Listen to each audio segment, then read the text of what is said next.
First of all, I would love to congratulate our production designers.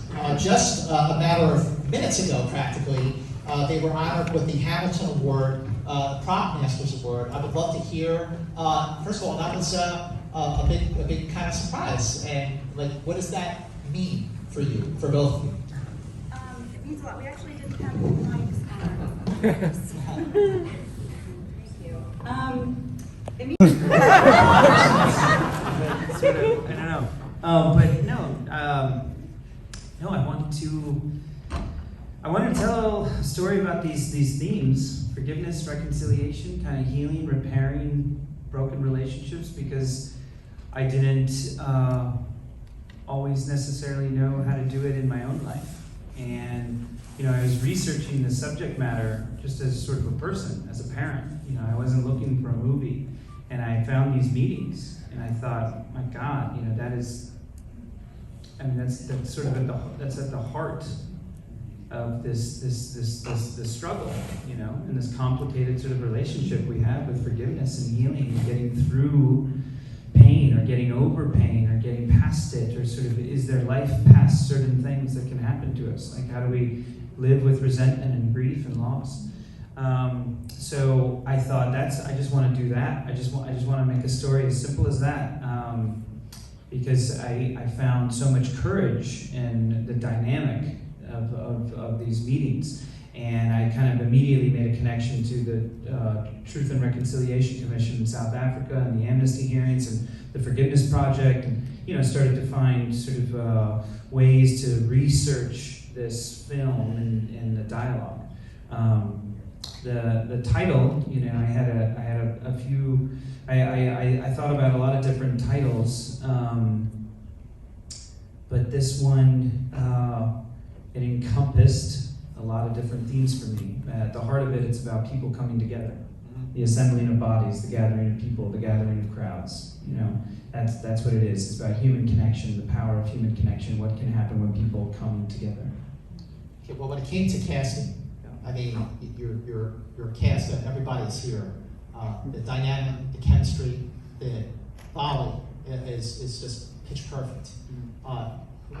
Where did you start with casting? Like, who was your first person that you? Don't tell friends. Snowball from there.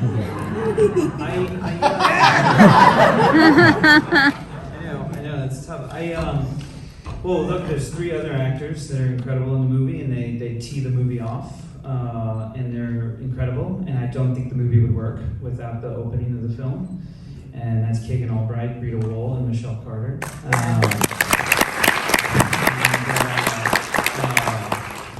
But I never imagined getting a cast like this, never. I thought of people I just assumed I'd be making, pulling favors. I'd be sort of begging friends and people I knew. I didn't think I'd get a cast of this caliber. I was lucky enough to have an actual friendship with this incredible actor right here. Tony Award-winning Gotham nominee.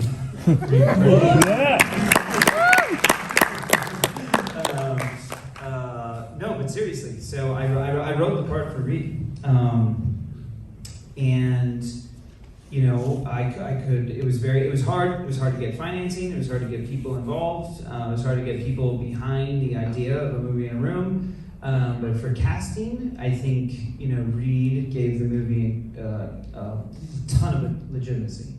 You raised millions and millions of dollars. No, but I just think anyone that any good actor should know who he is, and so I think that started the gravitation, and then I don't know how I lucked out with the other 3.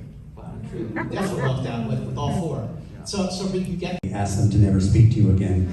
So he sent it to me it was a play at that point, and I knew he had never written anything before, so I was nervous, because it's like, it's a good first draft, and keep going. And then I read it that night, and it was basically what you saw up here. I was gobsmacked that he had created such a finished, beautiful, complicated, script, his first go.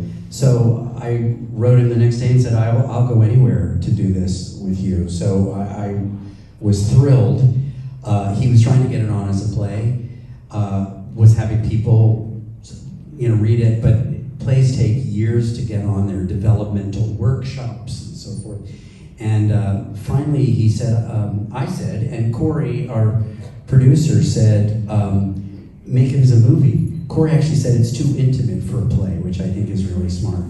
And so Fran said, well, I'm going to make it as a movie. And I thought, great, that's the last I'll ever hear about that. Very quickly afterwards, he wrote and said, we start in November. So, yeah. Wow, that's amazing. What was your first impression of the screenplay? Well, much like Reed and Jason, I read the script, and I read it all in one sitting, which is really rare for me because I find it difficult to read scripts at all. I mean, I read like 5 pages and I'm like, all right, I gotta make dinner. I find the format of screenplays is difficult for me. But I did read it all in one sitting, all the way through, and was completely compelled and totally taken in, and I heard it and I saw it all at once as I read it. And so I decided, well, me and Fran should meet. And so we met, and we had coffee or wine or whatever the fuck it was. And I remember saying I knew I wanted to make it before I met him. But I think I knew I wanted to be a part of it before we met. But I wanted to talk about how we might make this movie. Like, I knew the budget was small, but my feeling was that we needed rehearsal. Like, I brought up Sidney Lumet to you, and I said, I worked with Sidney on Running on Empty, and we rehearsed the whole thing like a play. We did run-throughs of it like a play. We had the whole sets blocked out. And Fran liked that idea, although he was, mindful to tell me, not sure we have the money for that. But I knew that you knew what I meant, and that you knew that we needed at least some preparation, some, something. Ultimately, we did rehearse it somewhat, but that's not your question. I think, to answer your question, I liked it, and I didn't feel the need to change anything. I didn't feel the need to alter anything, or to, and I knew Reed was doing it, yeah. Wow. And so I thought, well, yeah, let's just go. Let's just go and be in this place and do it in this room, and hopefully we'll have rehearsal. We probably won't. So there's a misconception about actors, for financiers and producers out there, that it's going to be really hard to get people. When something is this great, you're beating people off with a stick. I don't think any of us thought for a nanosecond before saying yes to this. Yeah, no, I agree, exactly. Anne, how about you? What was your point of entry with this screenplay? How did you approach Linda? Well, I, like my castmates, knew I would do it. The question I had at the same time, which my castmates have heard me say, and Fran, was really wondering, could I go to that level of grief and stay there in a way that is truthful and respectful of the story and these characters, and the fact that it is real in our world. I did not hear the play. I could not see the play. Martha has gifts I don't possess. But I was very interested in Linda. I wanted to know her. And I was very moved by her. And so, all in. Yeah, absolutely. Ryan, I would love to hear about the conversations you first had about, the challenges of shooting a film in one location. Yeah, and the first email I got from Fran with the script was pretty much just, I know you're probably not gonna like it, I've already found the location, it's one right room.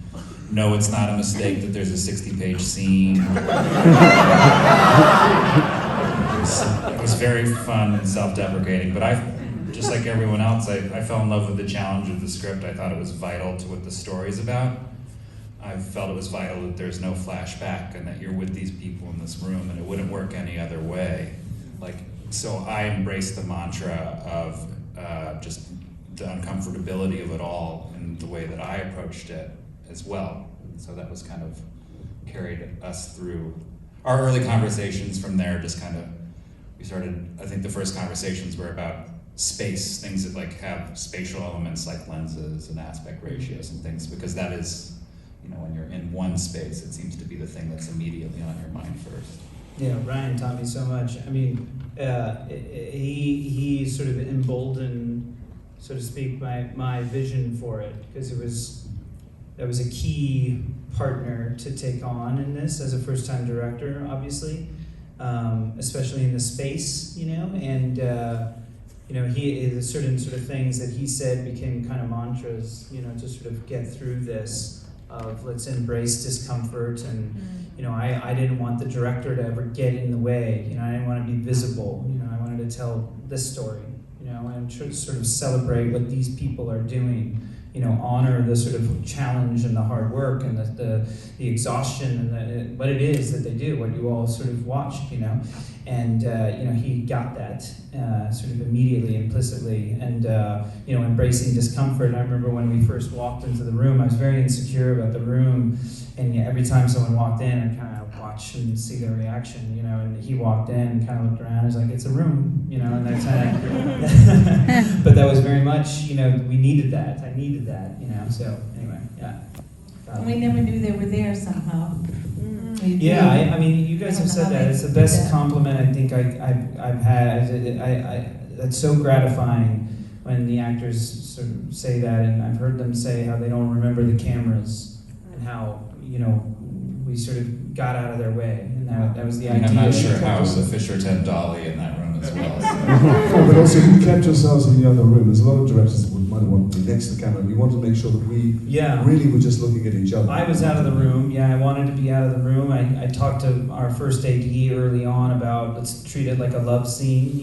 Let's just have essential people in the room. Wanted to sort of minimize last looks and hair and makeup and all those kind of things, and not worry too much about continuity. A lot of this stuff is hard to sort of practice as you get into it, but that was the idea, right? The idea was to sort of really leave them alone together and treat it like live performances. They have these sort of 15-minute takes sometimes, So Jaakko, I want to ask about, when it came to editing, were you editing